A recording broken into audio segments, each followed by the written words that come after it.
Hello friends, कैसे हो आप सभी। उम्मीद है सभी लोग अच्छे होंगे। तो फ्रेंड्स, आज की इस वीडियो में मैं आपको बताने वाला हूँ तुलसीदास जी के धनुष भंग से 3rd नंबर के पद्यांश की व्याख्या और साथ ही इस पद्यांश में आए हुए कठिन शब्दों के अर्थ भी हम जानेंगे और उसके बाद इसकी हम व्याख्या भी करेंगे। ठीक है, तो फ्रेंड्स वीडियो के साथ आप लास्ट तक बने रहिएगा। वीडियो को बीच से स्किप मत कीजिएगा, क्योंकि पद्यांश की व्याख्या समझना आसान नहीं होता, इसलिए वीडियो को आप पूरा देखें। तो फ्रेंड्स, जो भी स्टूडेंट्स मेरे चैनल पर नए हैं, चैनल को सब्सक्राइब करके बेल आइकन पर क्लिक कर दीजिए, जिससे फ्रेंड्स मेरी आगे आने वाली वीडियो का नोटिफिकेशन आप तक पहुंच। चलिए फ्रेंड्स, वीडियो को स्टार्ट करते हैं। देखिए, ये 3rd नंबर की आपकी व्याख्या है। 1st और 2nd नंबर की व्याख्या मैंने पिछली वीडियो में करा दी है।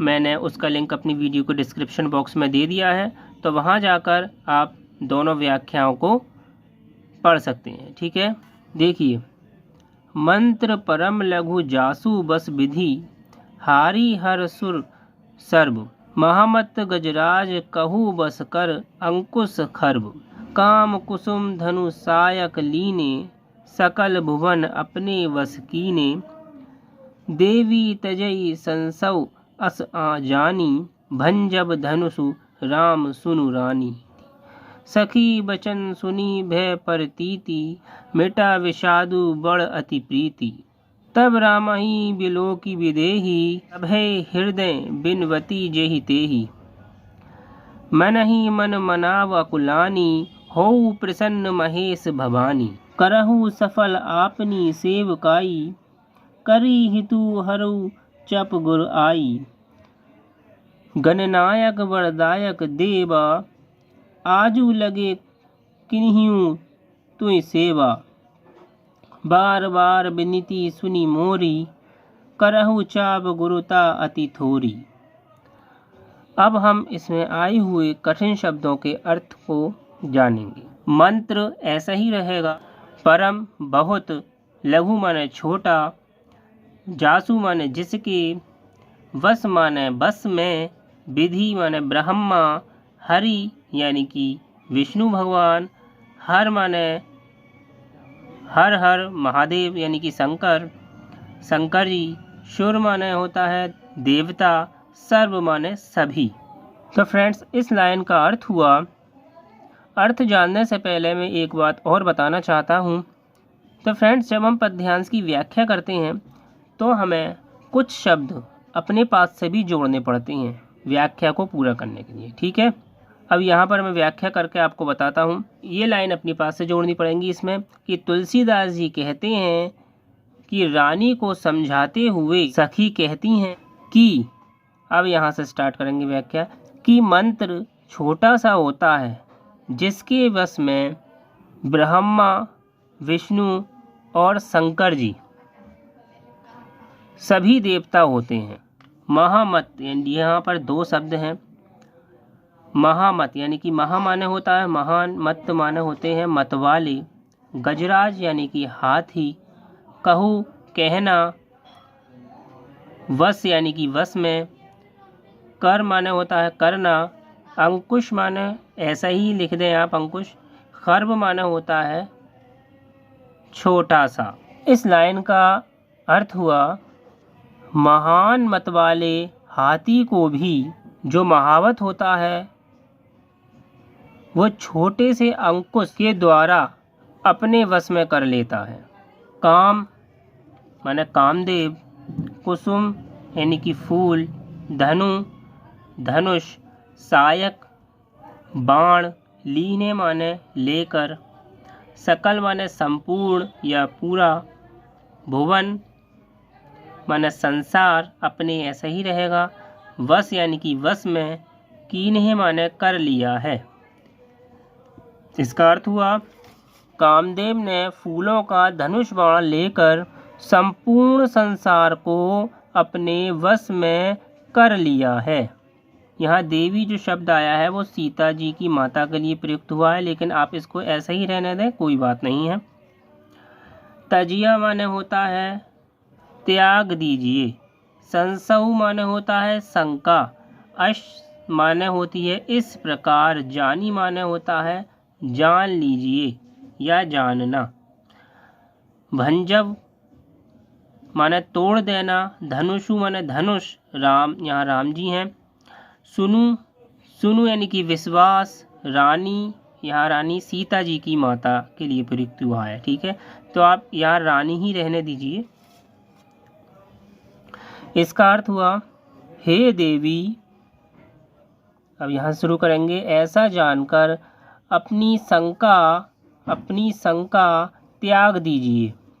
हे रानी सुनिए, श्री राम जी धनुष को अवश्य तोड़ देंगे।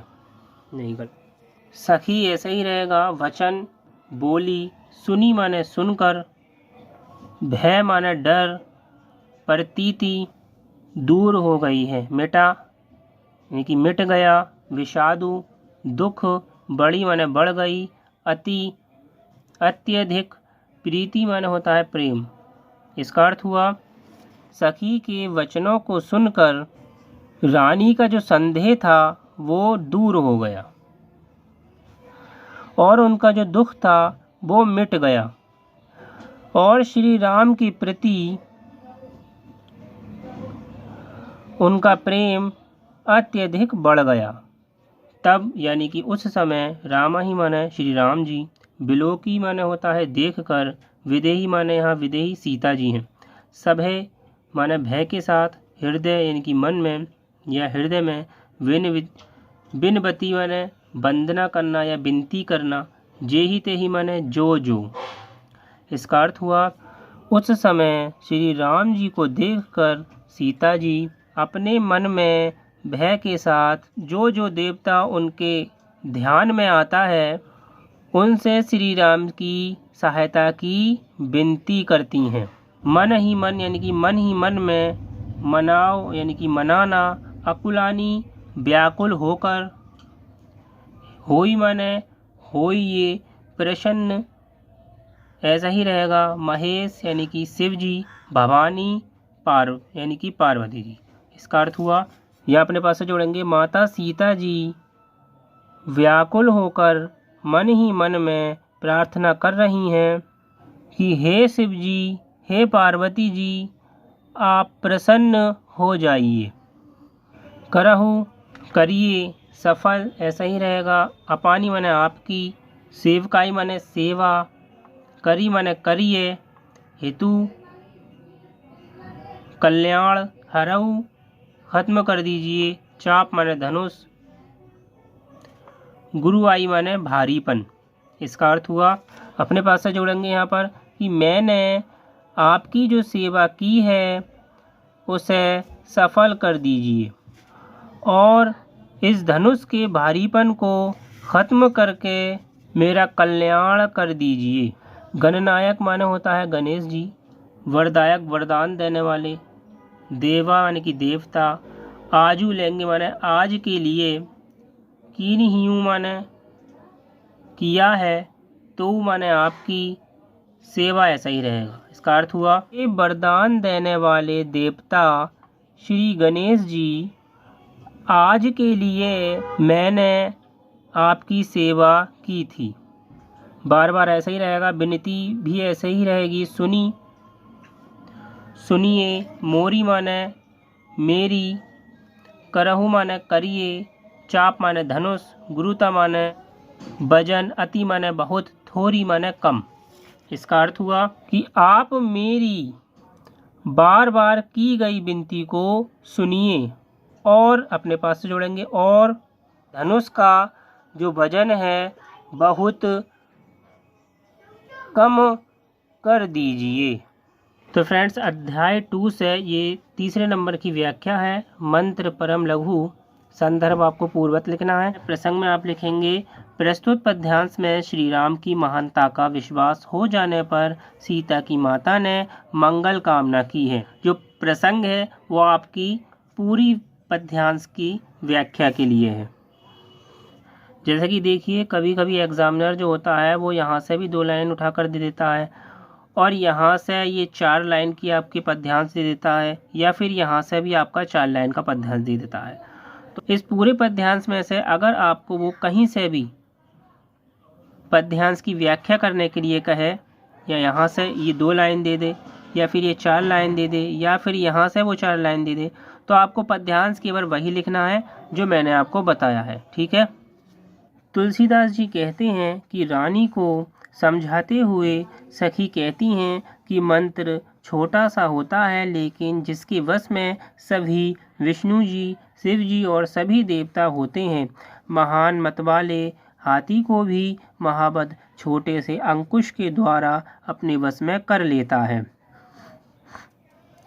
कामदेव ने फूलों का धनुष बाण लेकर ही संपूर्ण संसार को अपने वश में कर लिया है। हे देवी, ऐसा जानकर अपनी शंका त्याग दीजिए। हे रानी, सुनिए, श्री राम जी धनुष को अवश्य तोड़ देंगे। सखी के वचनों को सुनकर रानी का संदेह दूर हो गया और उनका दुख मिट गया और श्री राम के प्रति उनका प्रेम अत्यधिक बढ़ गया।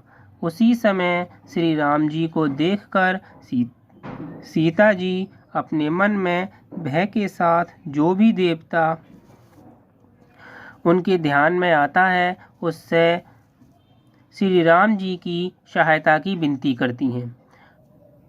माता सीता जी व्याकुल होकर मन ही मन प्रार्थना कर रही हैं, हे शिव जी, पार्वती जी, आप प्रसन्न हो जाइए। मैंने आपकी जो सेवा की है आज उसे सफल कर दीजिए और इस धनुष के भारीपन को खत्म करके मेरा कल्याण करिए। हे वरदान देने वाले देवता गणेश जी, आज ही के लिए मैंने आपकी सेवा की थी। आप मेरी बार बार की गई विनती को सुनिए और धनुष का वजन बहुत कम कर दीजिए। तो देखिए फ्रेंड्स, ये आपकी 2 लाइन की पद्यांश की व्याख्या हो गई और यहाँ से लेकर यहाँ तक ये आपकी 4 लाइन की पद्यांश की व्याख्या हो गई और यहाँ से लेकर यहाँ तक ये आपके 4 लाइन की पद्यांश की व्याख्या हो गई। तो उम्मीद है फ्रेंड्स मेरी वीडियो आपको अच्छी लगी होगी। अगर वीडियो अच्छी लगी हो तो फ्रेंड्स लाइक शेयर कमेंट करना ना भूलें और चैनल को सब्सक्राइब जरूर करें। तो फ्रेंड्स फिर मिलते हैं एक नेक्स्ट वीडियो में नेक्स्ट टॉपिक के साथ। तब तक के लिए फ्रेंड्स जय हिंद, जय भारत।